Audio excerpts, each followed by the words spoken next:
What's up, dudes and dudettes in the internet? My name's Scythe, and today we're going to be taking a look at Everspace. How y'all doing today, folks? Hope you're doing fantastically wonderful. Before we get started, we very much appreciate it if you would photon torpedo the like button for me. Helps me out more than you know. This game is absolutely amazing. If you liked No Man's Sky space combat, or just space combat and flight sims in general, or not necessarily like a realistic flight simulator, but kind of like dogfights and stuff like that, this game is absolutely awesome, man. It's space combat to the max, while also being a roguelike. Now, of course, it's early access, so there is a bunch of different features like, so as soon as you load up the game, it's gonna say right away that this is not going to be the final version of the game. They're gonna have more enemies, more structures will be added. Only one ship is currently playable, but there will be 2 more added later. Story elements will also be added later, names for equipment and enemies, resources, etc. It all could end up changing, thus is early access, right? And for the sake of today, everybody, we're going to end up kind of skipping ahead here. I already have a little bit of a file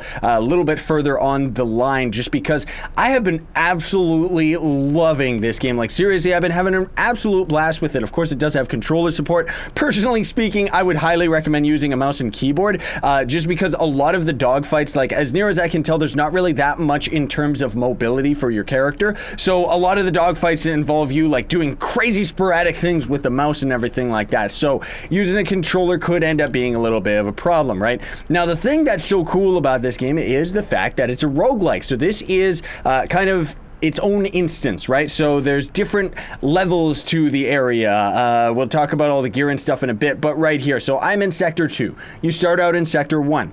And each sector is gonna have X amount of levels. So we've got this level right here, and then once we end up warping out of here, we could go here, or here, and here, and so on and so forth. It's kind of like a skill tree where you have a preset path, and then you go all the way to the end, take the portal into the next sector, and then things end up getting a lot stronger, right?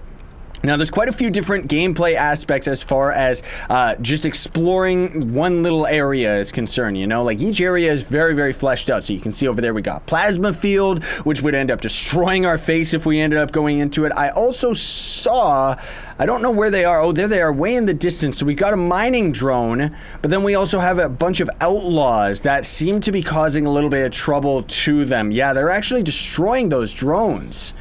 Ooh, and there's an elite outlaw scout. Now, that might end up giving me a little bit of trouble here, but so we're gonna try and kind of avoid them. That's the thing about a roguelike, is you do want to avoid it like the plague in some regards. Actually, you know what? Yeah, look at this. So they're actually attacking a GNB, which is kind of like the neutral ground of this game. So we're gonna like jump on in here, and we're gonna try and help our friends out, because if we can sneak in here and get into the middle of the combat with all of these space cops, it might end up making our battle a little bit easier. So for right now, where are you, you freak? Die! So for right now, like the way that the combat works, as you may or may not have noticed right there, right? Why can't we not grab these nanobots? Why can't we grab them? Maybe we're full or something. I don't know. But we got 2 different starting weapons, right? So we've got our pulse laser right here. That's good for taking out an enemy shield. And then we've got the minigun right there, which is beautiful. Sounds amazing. Hopefully I can get a good volume level for all of you to be able to hear it, but we'll see, because there's a lot of in-game narration which might make it difficult to understand what I'm saying. But anyways, the combat in itself seems very simplistic at first, but because it's a roguelike, while those are the starting weapons, you can end up getting some pretty killer random ones out in the world, you know? There's also, as you kind of saw when we were in the middle of the combat, like right here, that's me locking onto this guy. So if we right-click and shoot a missile, which I'm not gonna do that guy, because otherwise I'll get destroyed, but if we would right-click and shoot a missile, it would kind of lock on to him with this, so long as our retina is on him and everything like that. That's gonna end up causing mega damage to the hull of the ship. So long as you end up taking the shield out, it's probably gonna be an insta-kill for most people, or for most ships, right? And the thing that's cool about that as well is the fact that there's different types of missiles. So I ended up actually running into a cluster missile that was kind of like a random chance, you know, good luck that we ended up getting that. And it was kind of like, it really reminded me of Star Wars, where we would shoot a missile and upon exploding, it would explode into fragments, I guess I would say. So it would make a minefield that the enemies were gullible enough to fly right into, and there you go. Now, for each of these sections, there's gonna end up being different resources and stuff like that. Of course, it's all random, so, you know, you might not end up finding anything. But we ended up mining some ore. Now, the materials are actually used for crafting, of course.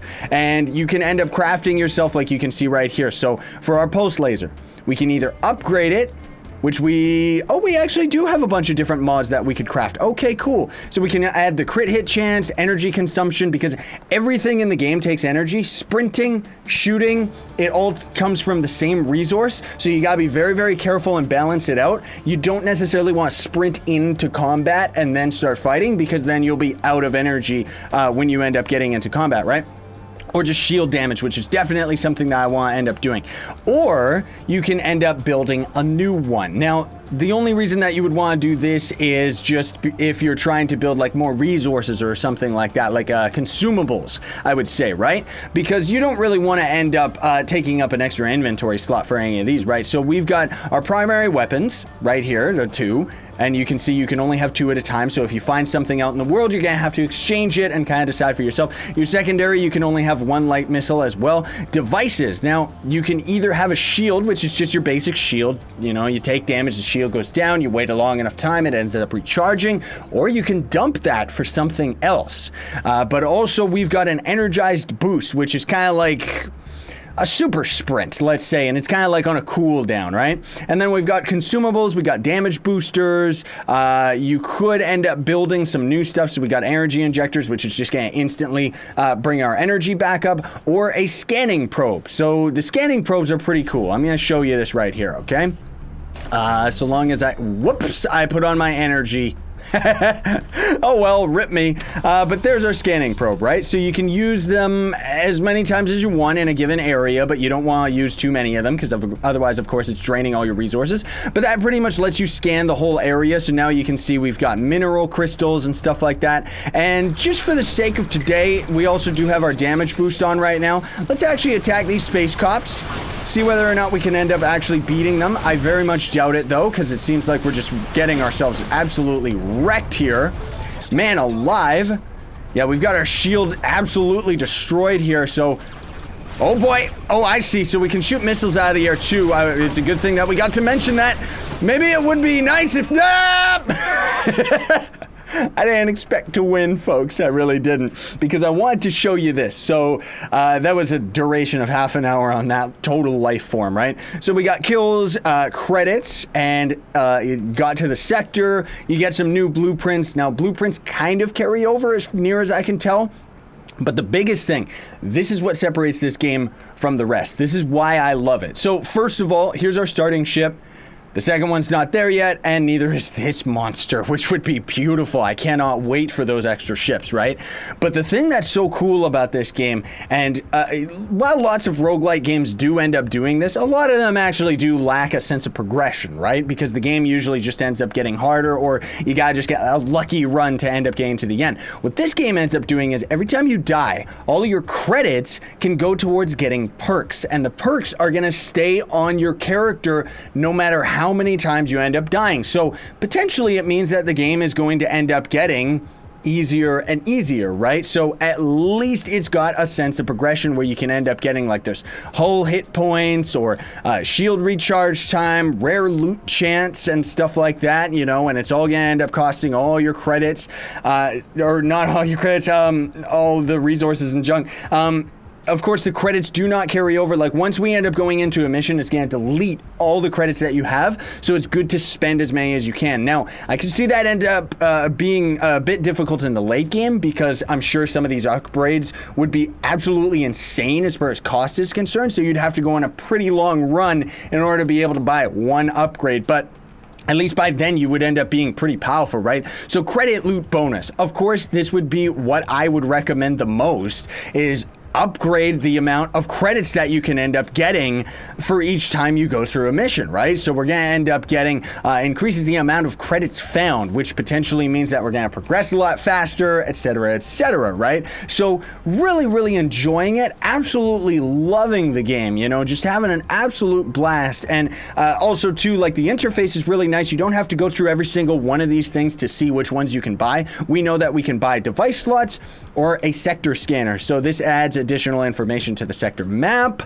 which means, like, while we're progressing through the map, you can actually see in each of the sectors, like, what's actually coming up in the next area, right? Because sometimes, you know, you could end up running into a boss fight or anything like that. And I guess I should mention, one of the most important things is, you see that thing in the top right? That actually shows the 4 squares around it, right? So that is our fuel. And this is us launching into the next part of the map, right? So you gotta aim at it for a long enough time to kick into your hyperdrive. Each time you do that, it's gonna end up taking 1 bar out of that fuel that was in the top right. So let's see, did we end up getting, where's the sector stuff? I thought it was gonna give us more detail. Unknown risk jump gate position. I guess that's it. I guess they don't really have that much of anything else. But anyways, the whole thing about the fuel is it kind of adds a little bit of forcing you to explore. Because now that we've taken 1 piece of fuel, we gotta find some more.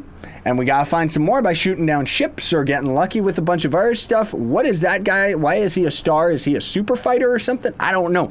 But we could go around the area trying to collect more fuel, or we can end up shooting down ships in the chance that we could get more fuel. There is also a perk I ended up noticing where you can increase the odds of being able to warp jump without anything like destroying or being wrecked on your ship, if you're warp jumping without any fuel. So you can warp jump without fuel, but you do definitely got to be careful about it, right? So let's go into this last fight here. See if we can end up helping these guys out a little bit before we end up calling it for a day, just because I really, really enjoy the dogfights in this game. They're just so much fun, you know? The amount of control that you have over your ship, too. I mean, granted, I'm still learning the controls. Wow, look at the amount of credits that we're getting now. Like, seriously, that is something definitely worth investing in. And the thing that's cool too is you have full control over your ship, you know? You can just go straight, you can strafe left and right, you can pull backwards, you can go up, you can go down, you can start rotating. The amount of control that you have, which I'm still learning all of it, but the fact that you actually have it is absolutely awesome. Now, sometimes too, I will mention this lastly, folks, sometimes too you'll end up coming across stuff like this, and we got lucky because this seems to be an outpost taken by like the space cops, right? So we could end up being in a lot of trouble if we end up trying to steal a lot of these resources. They could end up following us and attacking us. Which, by the way, sometimes you'll just be out exploring and then suddenly some bad guys might warp into your vicinity and try to rob you, like space pirates and stuff like that. So, yeah, you gotta be very careful. But the thing about this is sometimes you can actually generate these outposts as a bandit camp, and they will actually have like a bunch of turrets and stuff like that hanging out inside the base that you gotta watch out for. So let's see if we can steal some of this fuel here. Okay, they're already on our butts, so let's get out of here. We can warp away in the middle of combat so long as you do end up having your cursor over on the warp gate, right? So, of course, it seems like it's going a little bit slower, but hey, bada bing, bada boom, we ended up getting out of there. So that's the whole point of the roguelike, right? Because sometimes it might actually be better to run away and survive and get more credits than it is to fight. So either way, thanks for watching, folks. Hope you enjoyed the video. Links will be in the description for everything. Absolutely awesome game. Like, seriously, I don't normally like these space shooty games. I like this one. Like, this one's fantastic. Hey, get out of here, you! See, these are those orca fighters. These are those jerks that I was talking about where they kind of end up warping down on you. Now, as you can see, too, this guy is a fighter ship. He's a fighter class ship, so he's actually giving me a lot of trouble. He's taking, like, you know, he had a little bit more defense than any of the other ships. And, I mean, that's the thing, too, is you could end up trying to fight your way out of it, or we could end up just running away. But you gotta be very careful to know, like, what can you actually take on, you know? And, oh boy, so this is what I was talking about, where we've actually run out of our energy. And you see that little crosshair right in front of the dude? That's actually the game showing us where we're supposed to aim for our shots to actually hit. So maybe that's what ended up happening with that other Orca fighter. Is it's not that he was necessarily that powerful. It's mostly the fact that you know, we didn't have enough range on our gun or anything like that. But either way, thanks for watching. Sayonara and stay epic, everybody.